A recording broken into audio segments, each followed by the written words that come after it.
fans, and welcome back to the Rusty Boxcar channel. Hope to have an interesting one for you here today. We're going to show 4 different trains, and we're going to walk through all the different locomotive types that we commonly see on CSX rails. So we won't be talking about Dash 8s or Dash 9s, as those are pretty rare. SD40s, GP38s, GP39s, as those are mostly used for yard and local moves.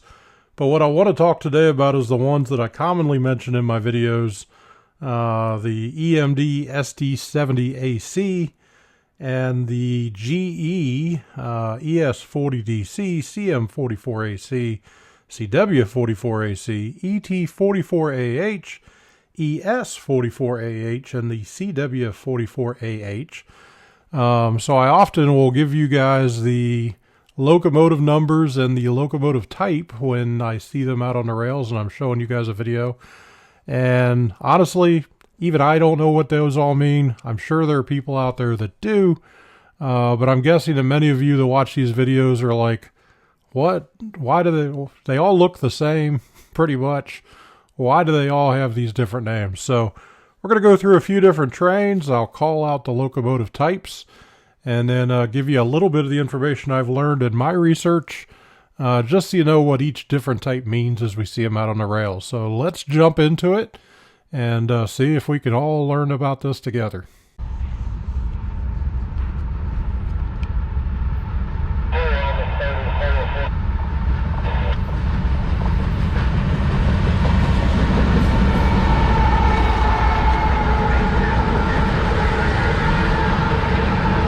Alright, so first up here, we're going to go back to November 28th, just outside Amqui Depot.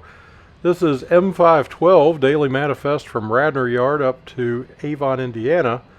Got 5 locomotives up front. We got a 5264, which is an ES40DC, 7230, a CM44AC, 2 CW44ACs in a row, 73 and 341, and then an ET44AH, 3254. Alright. So Rusty, what the heck does all that mean? So we'll start with the ES40DC. This locomotive was manufactured by GE from 2004 to 2008, replaced the Dash 940 CW model in their catalog, and was originally delivered only to the Norfolk Southern Railway. CSX Transportation ordered ES44DCs exclusively, and then re-rated the horsepower, or derated it to 4,000, changing it over to the ES40 DC symbol, 40 standing for the 4,000 horsepower. Alright, the other one we'll talk about on this train is the CW44AC, or better known in GE terminology as the AC44CW. It's a 4,400 horsepower diesel electric locomotive built between 93 and 2004. Featured AC traction motors instead of the DC featured on the Dash 9s, with a separate inverter per motor. They built 2,834 of these over the 11-year production run.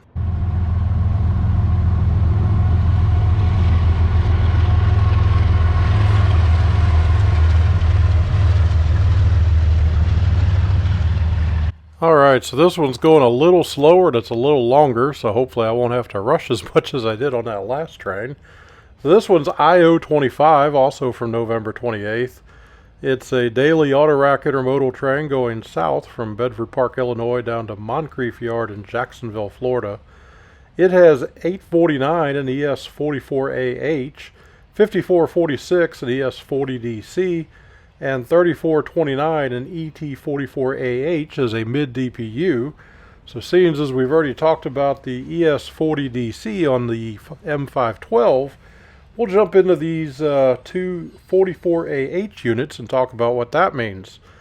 So the ES44AC, or as CSX calls it, the ES44AH, was an Evolution Series 4,400 horsepower AC traction motor that replaced the AC 4400 CW model in their catalog. These were ordered by every Class 1 railroad in North America. CSX and BNSF designate their 44ACs as 44AH due to the locomotives being heavy ballasted. So that brings us to the next one, the ET44AH. Again, it's commonly referred to as the ET44AC in the GE catalog. These are very similar, but they're Evolution Series Tier 4 4,400 horsepower AC traction locomotives and replace the ES models. Again, CSX and BNSF designated theirs as ET44AHs due to being heavy ballasted.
Alright, we got ourselves another slow-moving one here, but it's going to stop soon, so we'll try to hurry.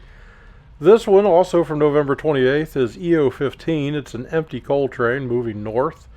It's got 7213, a CM44AC, 5476, an ES40DC, and 5114, a CW44AH.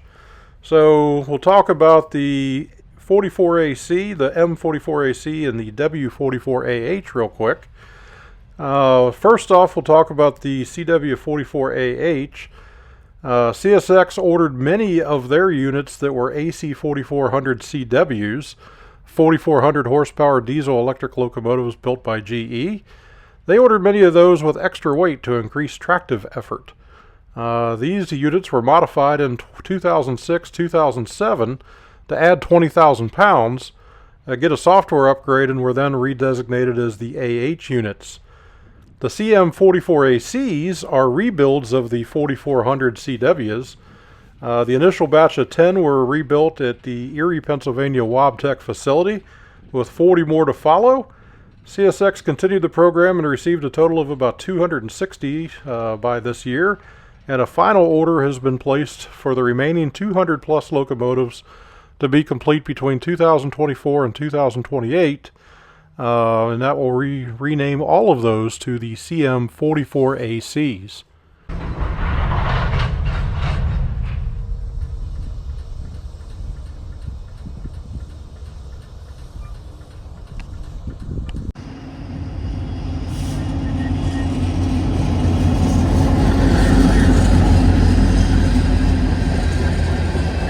Alright, and our last train is taken on a fairly bad weather day, as you can see here. It's M502. This one was on January 28th, 2024, a northbound manifest going from Nashville's Radnor Yard up to the Chicago Clearing Yard, led up by 4757, a SD70AC, and then it's going to have a 7283 on it also, which is a CM44AC. So this SD70AC is the lone EMD locomotive that you'll commonly see, and it's not ultra common because they don't have a lot of them. Certainly not as common as the GEs, but this is the one you'll see commonly out on the road. It was and this particular one today is one that's recently been rebuilt to Tier 4 specs. But we'll talk about the original SD70 ACE for a second. Was the successor to the SD70 Mac with design changes to comply with emission standards. Engine fired with 15% lower internal pressure to improve emissions and features fewer internal components in the inverter. These were originally rated at 4,300 horsepower. Later models were rated at 4,500 horsepower. Braking efforts rated at 106,000 pounds per foot. Early models featured a bad cab design, which was first noticed on CSX locomotives, as crews reported annoying disturbances such as prime mover noises, traction motors, and more. The cab was also known for rattling, leading to the nickname Thunder Cabs. As a result, for a time, those units were not approved for leading trains. Now, the one we saw here today is an SD70 AC rebuild. These have been being rebuilt up in the, I believe it's the Selkirk, New York shops by CSX to bring them up to new emission standards and improve some of those issues that the earlier models had. So, a lot of information. A couple of the trains were shorter than I would have liked, and I had to rush through some of the information. But hopefully it gives you a little bit of information about what all those numbers and letters and everything that I say in each of my videos means. Or maybe gives you some information that you're curious about and want to go do further research. If you have any questions, drop them in the comments. I'm certainly no expert on this, so if anybody out there catches anything that I said wrong, please drop that in the comments too. Definitely want to continue to learn as much about all this equipment as possible. Hope you guys have enjoyed, and we will see you back soon with a new video.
Thanks for watching this video. I hope you all enjoyed it out there.